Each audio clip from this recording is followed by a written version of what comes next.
Hello, and welcome back to another signed book haul video. Today we're going to be taking a look at a few signed first printings that I've collected recently, and jumping right in, we're going to be taking a look at The Wildlands by Geni. So this book was published by Centerpoint in 2018. Centerpoint is, I think they're one of the smaller kind of publishers. They're based out of Berkeley, California. This is one of those books that when it first came out in 2018, I was really excited to check it out. It is still on my to-be-read pile, unfortunately. I've just had too many other books that keep sort of jumping in front of it, but it sounded really, really interesting. It's about a family in Oklahoma where a Category 5 tornado comes through and just ravages this entire community. This family is orphaned, these children are orphaned, and sort of become national sort of media spotlight headlined, and it really fractures the whole family. And then a few years later, one of the older brothers who sort of left because of all of the craziness of it all comes back, and that's really where the book starts picking up. So it sounded super interesting to me, and I'm really sad that I have not had a chance to read it yet, but I was excited still to find a signed first printing of it. This copy is unread and in perfect condition. Probably relatively easy to find, I'm sure, again, because it wasn't the most hugely successful book, I don't think, since it came out. But I was still really excited to find it. So if you've read this book, let me know in the comments what you think about it. I'm pretty excited to have it, so we'll see what we think. Next up, I have a copy of A Place for Us by Fatima Mirza. This is a debut novel that was also published in 2018 by SJP Hogarth, which is actually the imprint of Sarah Jessica Parker, and this was the very first book that was published in that imprint by Sarah Jessica Parker. I absolutely love the look of this book. It's sort of got this nice, lovely gold edge all around the entire book. There's this huge moon imprint on there, and you can see below the silhouette of the home, and then sort of in this purple raised lettering above it, it has the title of the book. And this is a really interesting book as well, also on my to-be-read pile, about an Indian family who, the mystery of the book is really kind of trying to figure out why this Indian family in America has sort of splintered, and one of the sisters is getting married, and it's really trying to figure out, is the family going to be able to get back together in time for this wedding? And I've heard nothing but amazing things about this book. I don't think it won, but it was the Good Choice Reads one of the finalists, I believe, in 2018 for Best New Debut Novel. So it's gotten a lot of praise for it. I think it sold fairly well. Lots of critical acclaim for it as well.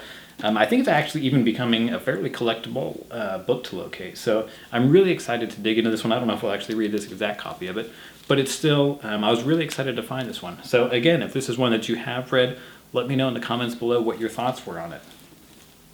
Now, this next book is one that I have actually read, and that is The Buried Giant by Kazuo Ishiguro, published in 2015. This is the American first edition of it, published by Alfred A. Knopf.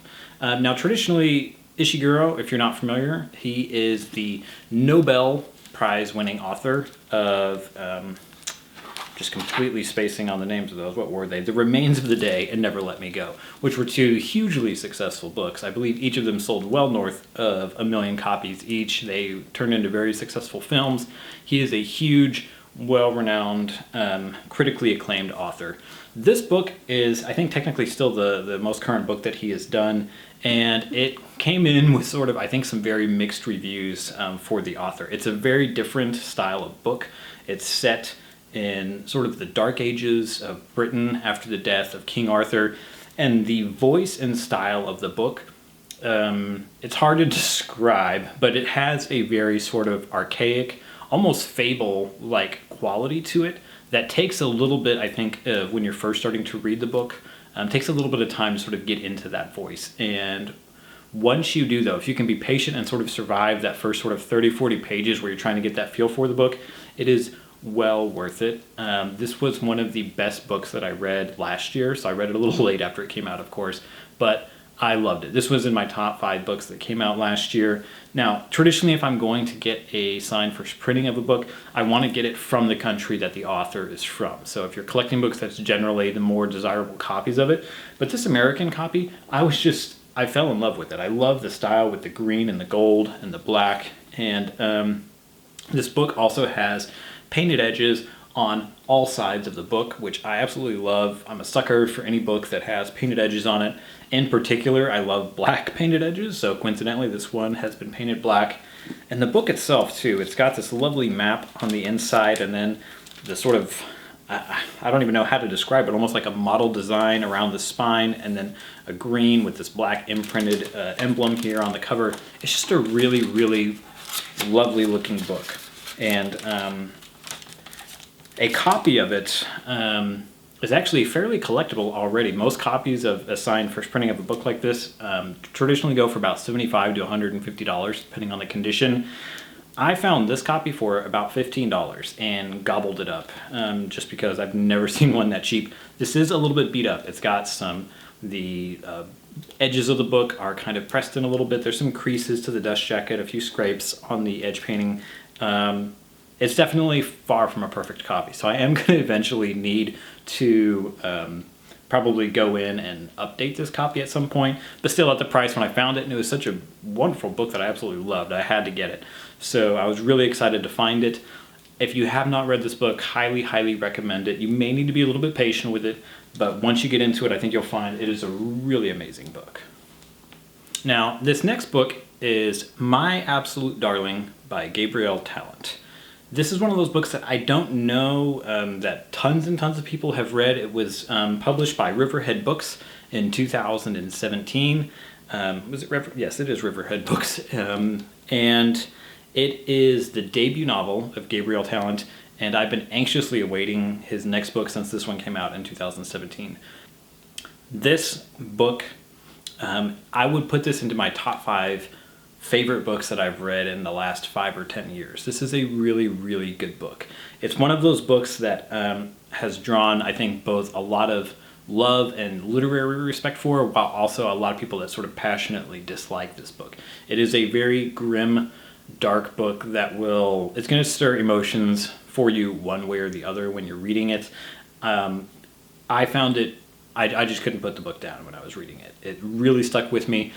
You know, sometimes you read books and you really like a book, and then a year or two passes by and a friend asks you about that book if you've read it before, and you're like, oh yeah, I've read that book, I love that book. But then you try to think about what was it specifically that you liked about the book, and sometimes, you know, you're like, I don't actually remember a whole lot of what that book was about other than that I liked it. That is not the case with this book. I read this book again about 2 years ago or so, and I can recall in vivid detail many portions of this book and pretty much exactly what it was about. So I would highly recommend, if you have not, please go check out this book. It is a bit of a tough read, but it is well worth it in my opinion. It's very relevant and just exceptionally well written. So if you haven't checked it out, My Absolute Darling by Gabriel Tallent, loved it. You should absolutely go get yourself a copy of this book. And signed first printings of this book are actually fairly attainable too. I think a lot of them are about $35, $45. So well worth it too if you want to get a signed copy of it. Now, this next one is an interesting one. This is a little bit older than a lot of the others that I've been showing. This is The Plague Dogs by Richard Adams, published in 1977 by Rex Collings. Now, if you're not familiar with Richard Adams, you probably are familiar with Richard Adams. You just may not know this book. So Richard Adams is the author of Watership Down. He wrote many books, I think about 7 or 8 books, but Watership Down was his debut novel, and as you're probably well aware, is one of the best-selling books of all time. It actually has sold over 50 million copies worldwide since it came out in, I believe, 1972. It was pretty much an instantaneous, gigantic success. And he followed it up with a second book called Shardik that I think failed pretty miserably, although it was Richard Adams' favorite book.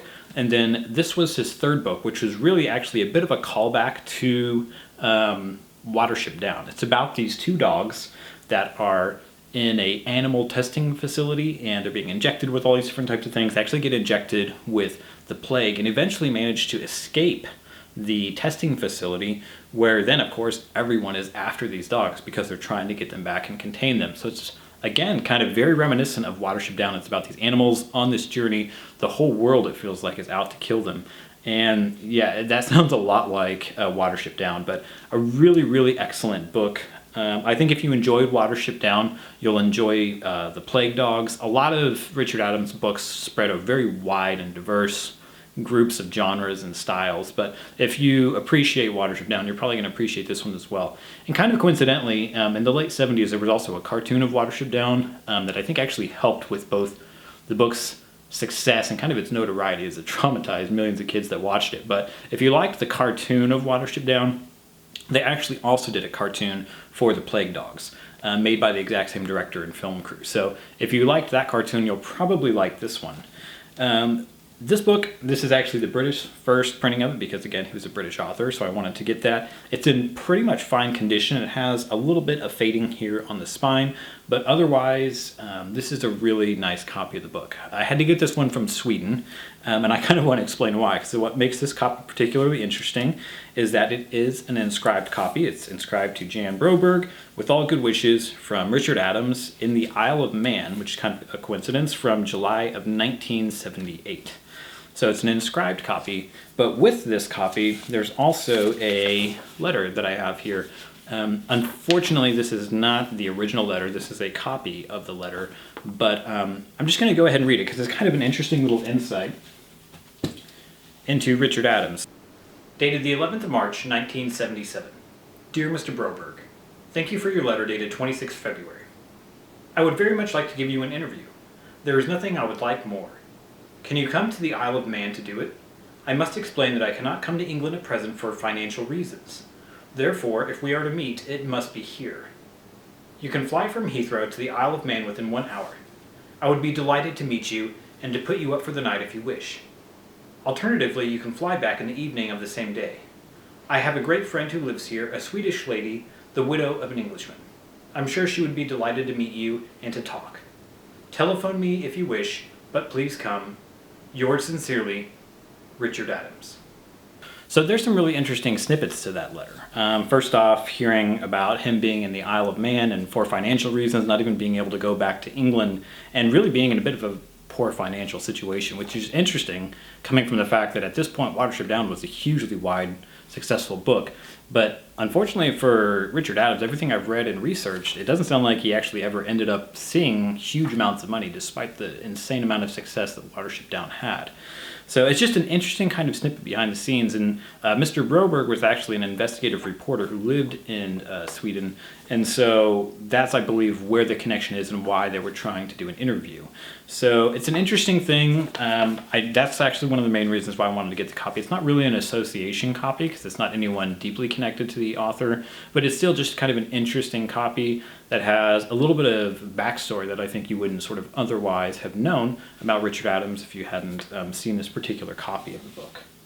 Now, eventually I would like to really collect all of the signed or inscribed Richard Adams books, even though it's a pretty diverse amount of books there. And really, a lot of them are pretty attainable. Most signed copies of his books, because really most of them weren't that successful, are probably going for the $150 to $250 price range. So not exactly cheap, but also pretty attainable for most collectors. The exception, of course, to that is Watership Down. So if you've watched my channel before, you do know that I have a inscribed copy of Watership Down. I have this one in a box here. If you would like, go check out the video for that. This is a much more unique and rare copy of anything really that Richard Adams has done. And just kind of to give you a testament to how rare books work, even though most of the copies of his books, the signed printings that are in, fine condition, only go for that $150 to $250 range, a inscribed copy of Watership Down goes for between $5,500 to $6,500 or more, depending on condition. And it's only really gone up in the years since he's passed away. So just to give you that glimpse into sort of the way the rare book world works and the difference between books that have sold tens of thousands of copies or 100,000 copies and books that have sold 50 million copies. So again, if you think that's interesting, go check out the other video that I did. Hopefully you'll like it. But again, kind of an interesting little mix of books for the book haul video today. So I hope you enjoyed it. Absolutely feel free to like, comment, and subscribe if you'd like to see more. I know that I'm really slow on doing videos, but I do have another one planned that I want to do soon for a new book that I just actually got this week. So stay posted. Hopefully I'll have something soon. All right. Thanks for watching.